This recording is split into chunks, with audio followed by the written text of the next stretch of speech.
इसलिए मेरे साथ बोलिए भारत माता की। और जरा जोर लगना चाहिए। बोलिए भारत माता की जय श्री राम।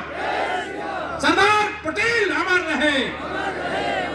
सरदार पटेल, सरदार पटेल। चलिए आप सबको बहुत अभिनंदन। आज एकता यात्रा शुरू होने से पहले आयोजित इस विशाल जनसभा में भारतीय जनता पार्टी पश्चिम क्षेत्र के अध्यक्ष, जिनको अभी आपने सुना, आदरणीय सत्येंद्र सिसोदिया जी, यहाँ के जिले के अध्यक्ष श्री हरीश गंगवार जी, जिले के प्रभारी श्री राजा वर्मा जी, मंत्री परिषद में हमारे साथी और आपके ही जिले के सम्मानित विधायक आदरणीय श्री बलदेव सिंह औलख जी, जिन्होंने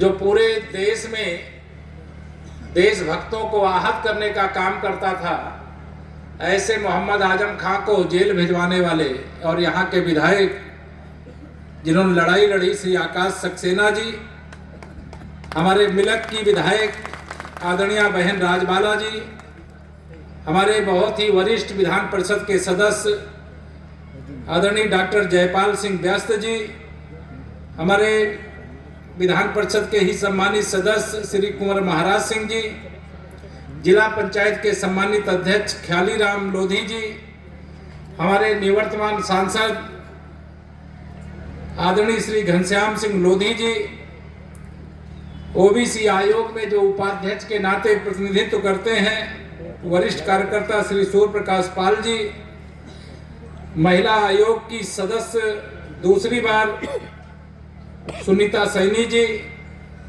निवर्तमान जिला अध्यक्ष श्री हंसराज पप्पू जी, सम्मानित मंच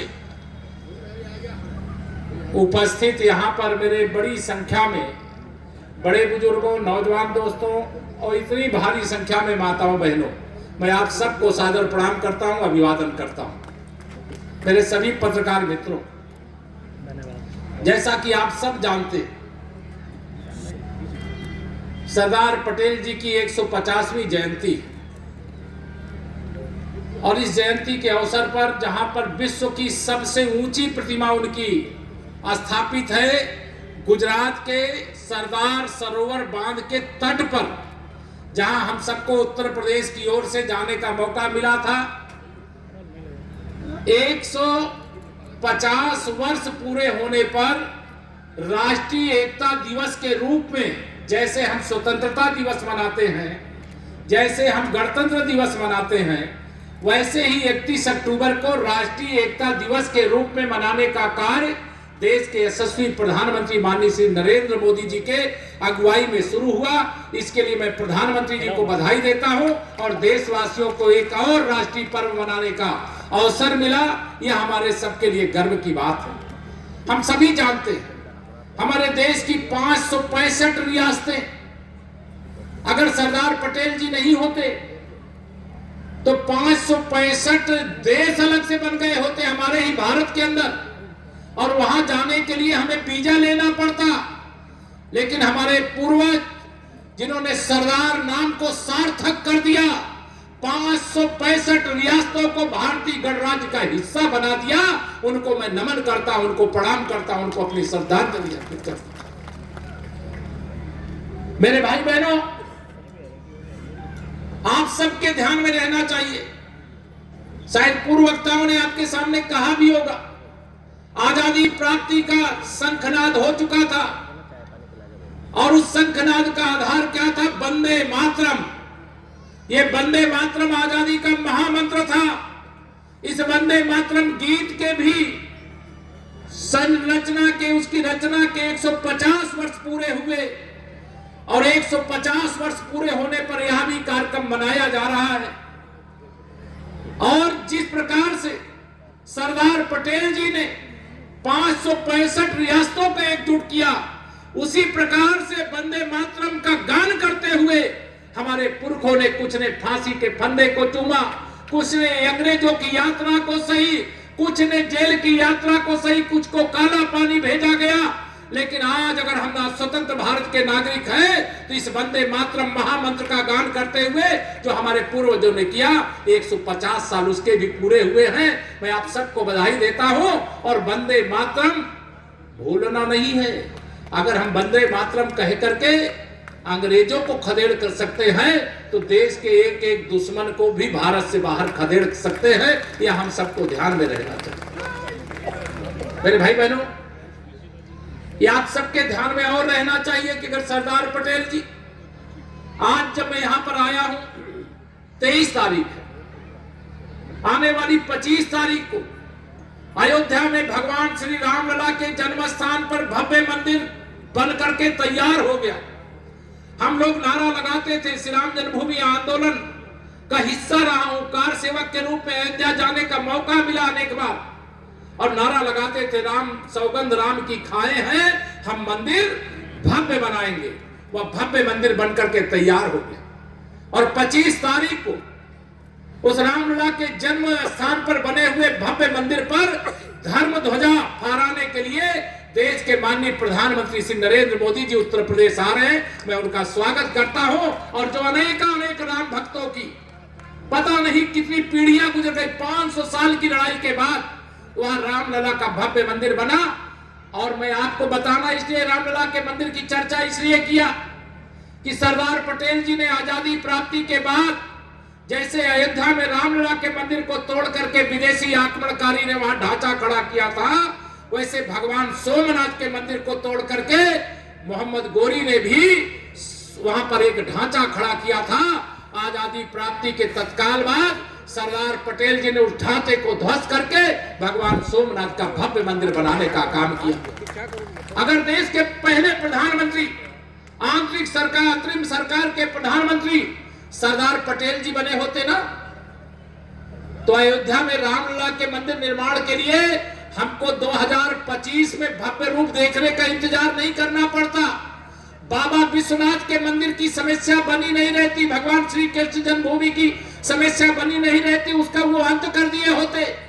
जो पाकिस्तान के कब्जे में कश्मीर है, जिसके कारण आए दिन देश को आतंकवादी हमलों का सामना करना पड़ा, लेकिन जब से माननीय नरेंद्र मोदी जी के नेतृत्व में सरकार बनी है, आप सब जानते हैं, गोली का जवाब गोला से दिया गया, ईंट का जवाब पत्थर से दिया गया, आतंकवादी हमले का जवाब सर्जिकल स्ट्राइक, एयर स्ट्राइक और ऑपरेशन सिंदूर से देने का काम किया गया। मैं आप सबके सामने, अगर सरदार पटेल जी अंतरिम सरकार के प्रधानमंत्री होते तो यह सारी समस्या नहीं होती। मेरे भाई बहनों, ये पंडित जवाहरलाल नेहरू जी ने, जो आज उनका नाती पोता जो बना श्री राहुल गांधी, और उनकी अंडर कंपनी श्री अखिलेश यादव, श्री तेजस्वी यादव, और जो जेल में है मोहम्मद आजम खान जैसे लोग, यह जो कह रहे वोट चोरी हो गया, वोट चोरी तो नेहरू जी ने करवा लिया था। जब सरदार पटेल जी को तो 14 वोट मिले थे, नेहरू जी को 1 वोट मिला था, और उनको प्रधानमंत्री बना करके वोट चोरी तो हमें आजादी प्राप्ति से पहले ही उस संकट का सामना देश को करना पड़ा। और एक और वोट चोरी की याद दिला दूं, श्रीमती इंदिरा गांधी 1971 में रायबरेली लोकसभा का चुनाव हार गई थी। मालूम है आप लोगों की? नहीं मालूम है? हार गई थी। राजनारायण जी उनके खिलाफ प्रत्याशी थे, बेईमानी वोट चोरी करके जीती थी। उन्होंने लड़ाई लड़ी और इलाहाबाद हाई कोर्ट में मुकदमा चला और वह चुनाव रद्द कर दिया गया, और श्रीमती इंदिरा गांधी ने देश में आपातकाल थोपने का काम किया था। मैं इस बात को इसलिए बताना चाहता हूं, माननीय प्रधानमंत्री श्री नरेंद्र मोदी जी के नेतृत्व में देश आगे बढ़ रहा है।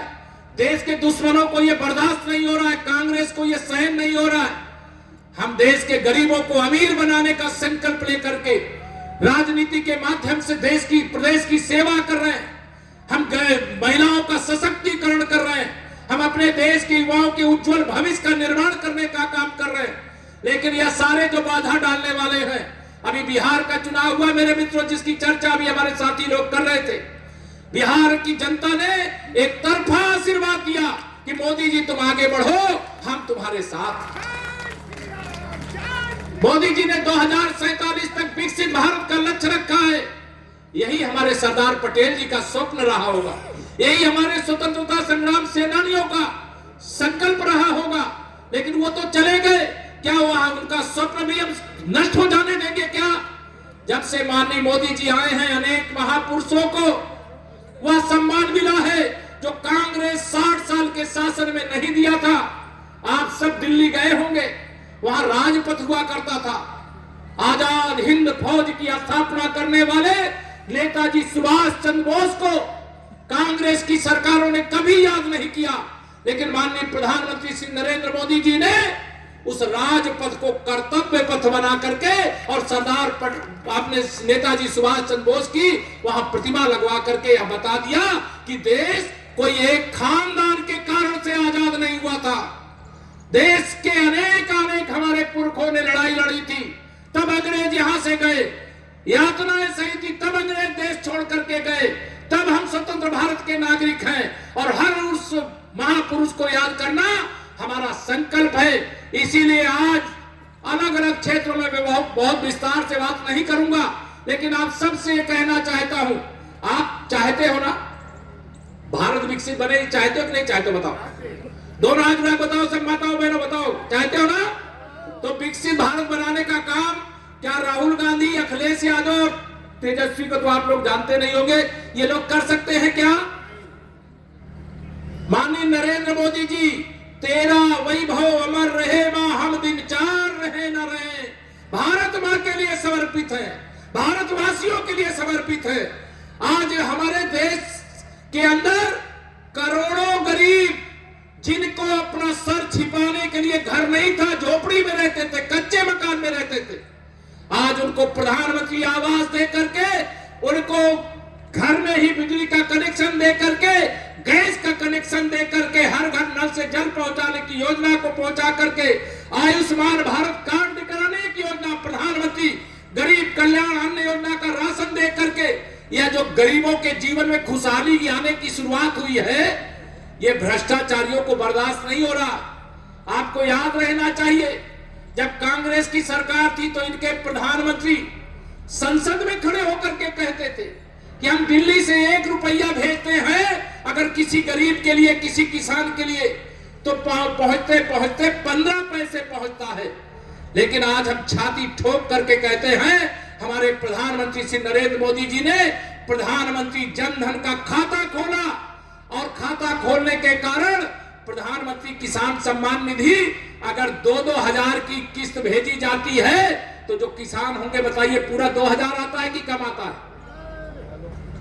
ये जो 1 रुपया में 85 पैसा खा जाने वाले दलाल थे, वह मोदी जी को सहन नहीं कर पा रहे, और मोदी जी ने भी कहा है कि न खाऊंगा न खाने दूंगा।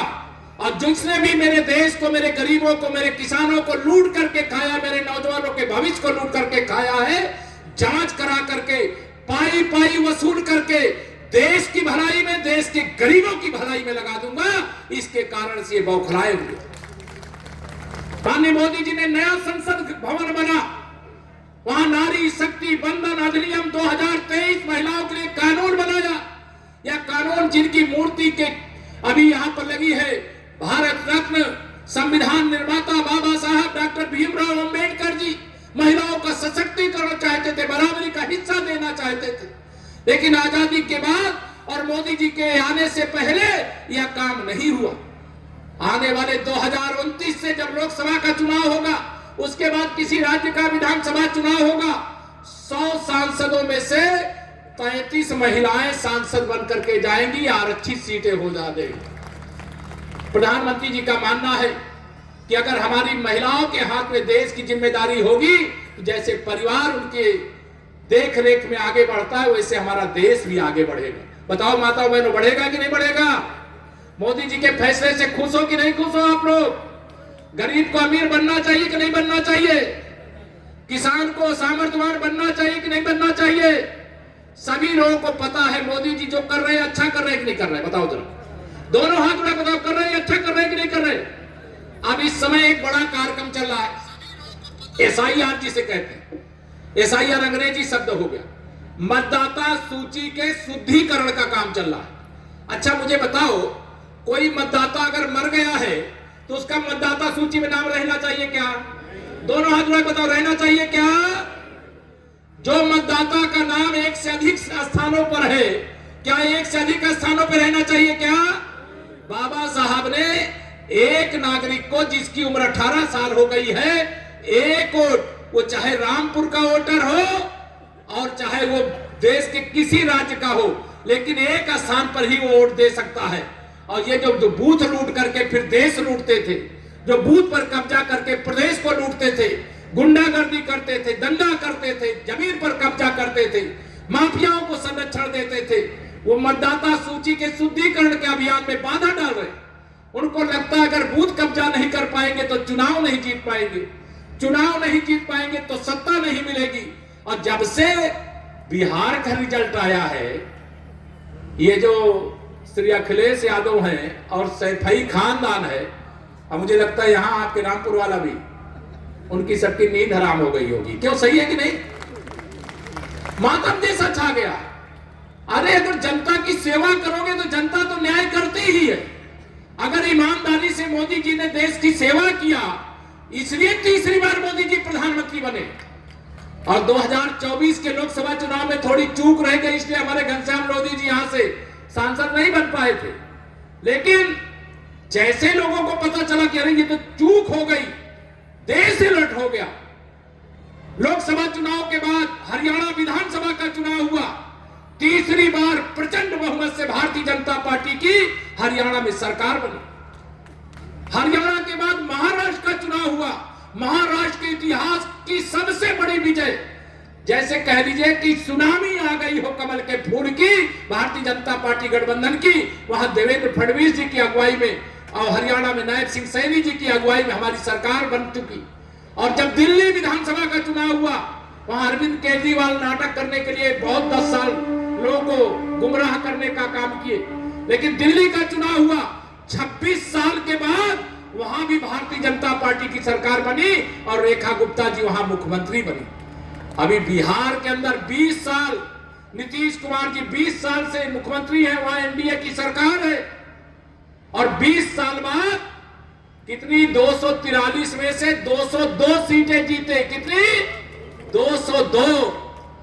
अब तो पश्चिम बंगाल का जंगल राज खत्म करने की तैयारी चल रही है और यूपी में 2027 में 2017 दोहराने का संकल्प लेकर के लोग आगे बढ़ रहे हैं। तैयार हो कि नहीं तैयार हो, बताओ? गुंडा राज फिर तो आने नहीं देना ना यूपी में। ये जो अपराधी माफिया डराते थे, बताइए जब समाजवादी पार्टी की सरकार थी तब चैन से रहते थे कि जब से आपने भाजपा की योगी जी के नेतृत्व में हमारी सरकार बनाई तब से चैन में? बताओ, भाजपा की सरकार में खुशी हो कि नहीं खुशी हो? मैं आप सबको यह विश्वास दिलाता हूं, अभी तो हमने झांकी दिखाई है, अभी तो झांकी है, पूरी पिक्चर बाकी है। अभी बहुत कुछ करेंगे। अभी जीत का चौका लगा है लोकसभा चुनाव के बाद। अभी पश्चिम बंगाल में बहुत बड़ा जंगल राज है, जैसे यूपी में था, जैसे बिहार में लालू यादव का जंगल राज था, वैसे ममता बनर्जी का जंगल राज पश्चिम बंगाल में है। घुसपैठिए रोज भाग रहे हैं, यहां भी पता करना, बहुत घुसपैठिए होंगे, भेष बदल के आ गए। ये सपा बसपा कांग्रेस के लोग उसे अपना वोट बैंक समझते हैं, लेकिन भारतीय जनता पार्टी घुसपैठिए को घुसपैठी समझती है। जो भारत का नागरिक है उसे छेड़ेंगे नहीं, लेकिन कोई घुसपैठिया है तो उसे छोड़ेंगे भी नहीं। ये हमारी सरकार का संकल्प है, डबल इंजन सरकार का संकल्प है। इसलिए मैं आप सब लोगों से आज एकता यात्रा के अवसर पर यहां इतनी बड़ी संख्या में आए हैं। आज मौसम थोड़ा खराब था, हेलीकॉप्टर उड़ नहीं सकता था, तो बरेली उतरा था, तो बरेली से यहां आने में लगभग 1 घंटे लगा। लेकिन अभी जो और कार्यक्रम है उन कार्यक्रमों को करके अभी यहाँ एकता यात्रा का यही उद्देश्य है कि हम याद करें कि हमारे पूर्वजों ने क्या किया। अगर 565 रियासतों के बारे में हम नहीं जानेंगे, सबके पास इस मोबाइल फोन है, उस मोबाइल फोन के माध्यम से देखिए 565 रियासतों को सरदार पटेल जी ने भारतीय गणराज्य का हिस्सा बना करके भारत को एकजुट किया। एकता और एकजुटता, जो प्रधानमंत्री जी ने पंच प्रण की बात कही है, एकता और एकजुटता, एक भारत और श्रेष्ठ भारत का संकल्प लेकर के रामपुर को सही मायने में रामपुर बनाने की आवश्यकता है। और यही समय है, सही समय है। ये आप सबसे निवेदन करता हुआ, लंबी बातें नहीं करता हुआ, आगे यात्रा का क्या कार्यक्रम है यात्रा, तो मैं आप सब लोगों को यही आह्वान करूंगा, 2027 में 2017 दोहराना ही नहीं है। मैं 2017 की जब बात करता हूं तो उस समय 325 सीटें हम लोग पाए थे, अब 78 सीटें कुछ इधर उधर चली गई थी। लेकिन आप सबका आशीर्वाद रहेगा तो हम 2017 में जो रिकॉर्ड बनाए थे 2027 में वह रिकॉर्ड तोड़ने का काम करेंगे, ऐसा हमें पूरा विश्वास है और आप सब पर भरोसा। इतना ही निवेदन करते हुए मैं दूंगा अपनी बाणी को विराम। दोनों हाथ उठा करके बोलिए जय श्री राम, जय श्री राम, भारत माता की। आगे की सूचना संचालक महोदय देख। माननीय हरि सिंह ढिल्लो जी हमारे विधान परिषद के माननीय सदस्य लग रहा है बाद में आए हैं, ढिल्लो मैं उनका नाम नहीं ले पाया था। बहुत बहुत धन्यवाद, बहुत बहुत धन्यवाद।